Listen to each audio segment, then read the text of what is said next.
This is Gregaro McCool coming to you from the County Fence Biannual Skunkworks deep in the wilderness of eastern Ontario. In his latest fence review, The Haunting of Ginnie Cook, our fearless editor-in-chief, Jules Octavian, explores the boundaries of an old friend's new home. There's much more to the roads of rural Ontario than meets the eye. What appears to be a post-war highway project may have a history dating back to the Ice Age, and initially have more to do with cycling than the automobile. But you're not here for a lesson in the history of Ontario civil engineering. You're more likely interested in Ginnie Cook's ghost. Several years ago, Ginnie moved into a small home almost designed with the reader in mind. It's not very big, full of wood tones and natural light, surrounded by trees that the copious glazing brings into your living space, and a wood stove that keeps you cozy late into the coldest January night. Ginnie likes tinkering on DIY projects, and so when she's not plowing through her massive library, she's optimizing her space for that specific activity. The ancient Chinese art of feng shui has its skeptics, but homes like Ginnie's make the case that the ancients were at least pointing to something that existed, even if their conclusions proved inaccurate. I've known Ginnie my entire life, and she always has had an eye for design and flow, particularly when it comes to rustic, cozy spaces for good tea and literature.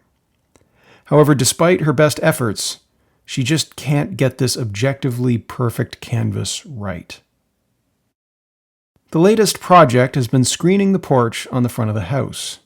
There's a babbling book best viewed from said porch that is as attractive to mosquitoes as it is beautiful, which rendered the space unusable. However, at the time of my visit, it was a bibliophile's oasis, complete with hammock, stacks of books, string lights, and a lovely oiled teak bistro set. She spent most of the summer in that hammock devouring her current obsession, Haruki Murakami. This project, however, has potentially revealed the core of the problem that has been eluding Ginnie in the past several years. Whenever she begins to drift off to sleep, she sees a woman with a utilitarian backpack and anachronistic outfit wandering the yard, lost out of the corner of her eye. Over the past 7 decades, Ginnie and I have had our ups and downs, but I remain the one she calls with her supernatural conundrums. Perhaps it's because our mothers were spiritualists and our relationship was built during the times they spent making inquiries of the other side. As is my habit, I suggested we begin by walking the fence line. Exploring one's boundaries can tell us a great deal about what they were erected to keep out, or in. Though here in this rocky region the most eternal boundaries, our famous stone fences, were often simply a dumping ground for the debris that came from cultivating colonial farmland. In any case, Ginnie's fence line is complex. On the east side, it's a simple page wire affair running parallel with the original farm boundary from which Ginnie's property was carved. On the south is the stream and a busy road. The northwest fence line is very much not straight, made up of 2 different page wire fences from different eras. It has a section of cedar rail, weaves in and out of the stream, and is offset by 10 feet or so, yet not parallel with the earliest beginnings of a stone fence. If that's not enough, there are a few curiously arranged boulders, likely in the 1,000-pound range, that would have required significant effort to move and arrange. Obviously, there is a story to be discovered. Perhaps most illustrative of that story, however, is the stream itself. Tangled in the upturned roots of fallen cedars are both round logs pioneers would lay over muddy land to create the descriptively named corduroy roads, and also the square planks that replaced them. Adjacent to these logs is a section full of gravel and old cobblestones, and adjacent to that are some earthworks that look like they might have once held up a narrow bridge. Each iteration of this river crossing is a short distance from the modern one, a giant culvert that flows so far below the regionally important highway that passing motorists have no idea they've crossed a stream at all.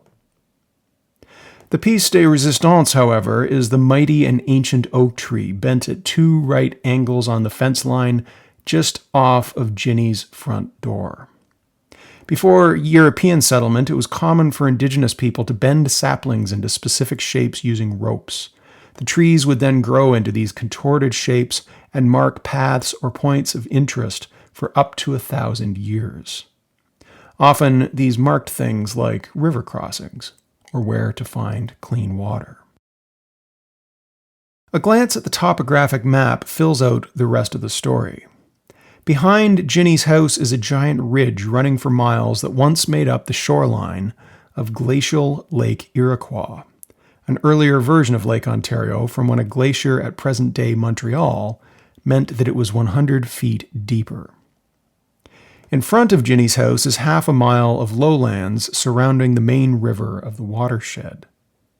In other words, Ginny's front yard has been a choke point for the most direct seasonal migration route from the lakeshore to the lands north in this region. The current highway doesn't fit with the tidy colonial survey grid because it follows a much older path with 13,000 years of history. What became clear as we relaxed on Ginny's lovely porch, drinking Earl Grey cream and eating her famous strawberry basil coffee cake, was that the motorists speeding down the highway were missing out. Clearly, this landscape has had many different configurations over its extremely long history, but all of them would have been beautiful. An oasis on a long journey where one may rest, snack, or even camp while drying off from their wade across the refreshing, clean waters. It's hard to say how busy this crossing ever was. Indigenous people aren't thought to have lived here, but often hunted in the region, collected and boiled maple syrup nearby, and migrated through seasonally. In colonial times, this would have been the main path between colonial farms and forestry to the north and the lakeshore markets to the south. Even today, it's not hard to imagine the whole of Canada driving past on their way to or from the capital or the cottage. The difference is that until we enclosed ourselves in our own climate-controlled glass and steel high-speed worlds, we probably would have stopped at Ginny's for a rest and maybe a chat. As we reflected on this, I told Ginny about one of my favorite facts, that the King's Highway, precursor to the modern Ministry of Transportation, was established because of the cycling lobby. The colonial urban planning project that we call Canada was designed around public transit, trains, also shipping and the horse. Yet 2 decades before the Ford Model T and 4 decades before anything resembling modern automobiles, the safety bicycle became an incredibly attractive alternative to the horse. Capable of covering about the same distances as the horse, but without the need for feeding, stabling, care, or special equipment, early Canadians loved the bicycle. There's only one thing it needed that horses didn't: smooth roads. Thus, the Ontario Good Roads Association was born. Bicycle touring was all the rage at the turn of the century, and before cars made these newly macadamized roads hostile to human-powered transportation, they would have been incredibly social places. Ginny's little stream would have been the perfect place to rest or even spend the night. I postulated that perhaps Ginny's ghost is in fact a traveler or explorer now trapped by fences and highways hostile to foot traffic. Walking along salt-encrusted gravel shoulders littered with road debris and beer cans is a far cry from the quiet pastoral pathway lined with apple trees that it once was. I certainly know which I would rather choose. So perhaps if we found a way to open up the old path, to let the energy flow, the spirit of this traveler could move on. Satellite imaging shows clear remnants of the old path marked in the trees that align perfectly with Ginny's front yard. Perhaps all we needed were a pair of wire cutters. Things got more interesting, however, when I asked if Ginny, who has dabbled in painting her entire life, whether she had thought to sketch our ethereal traveler. Indeed she had, yet she was quite bashful about showing me. I thought perhaps it was because she had given up on painting for so long. Back in our youth, we would often invent elaborate stories for me to write and her to illustrate. She had been an extremely talented artist, yet gave it up when she married Russ and started a family around the time I embarked on my circumnavigation. Her second partner, an older woman named Jacqueline, offered a great deal of encouragement, yet it wasn't until she passed at the ripe old age of 102 that Ginny was able to pick up the brush again. The answer came when Ginny revealed the canvas. It was a striking likeness to County Fence's own resident vagabond, Rachel Boardman. Indeed, the outfit was anachronistic with practical elements from several periods of history, but the likeness was uncanny. Clearly a wanderer who had picked up bits and pieces of her kit from here or there, it was Ms. Boardman's freckles, unruly hair, athletic build, and self-assured countenance that clearly cares not for fashion or social norms, only for what makes sense and brings joy.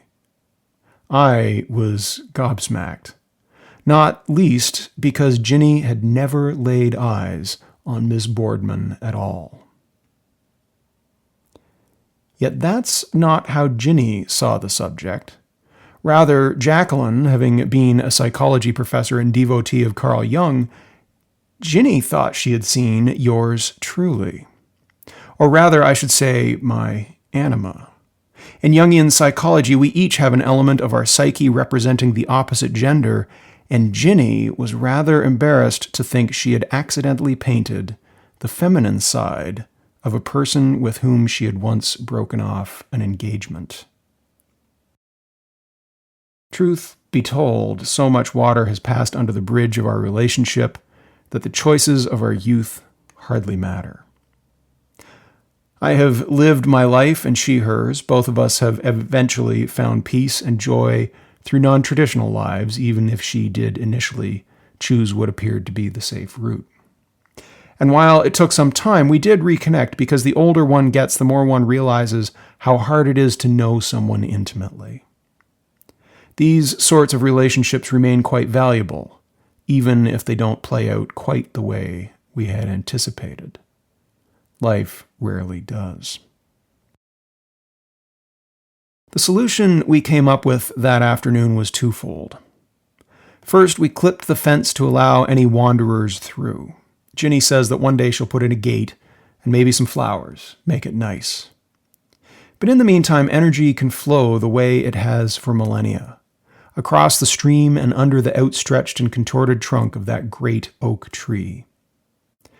She's also committed to leaving offerings on the pile of boulders. We speculate that at one time it might have had something to do with collecting tolls, in the way that people do in the neighborhood shrines she and Jacqueline saw in their travels in Japan. In the fall, it will be apples picked from her trees, but I'm sure she'll think of something else for the rest of the year. Things often don't go the way you planned. There are natural patterns we often fall into, but sometimes resist. Other times we force a vision rather than discerning one and end up with something we didn't expect or even want. I used to get frustrated about these things, but Ginny and I both agree that the best thing is to simply accept what is and seek out whatever joy comes with.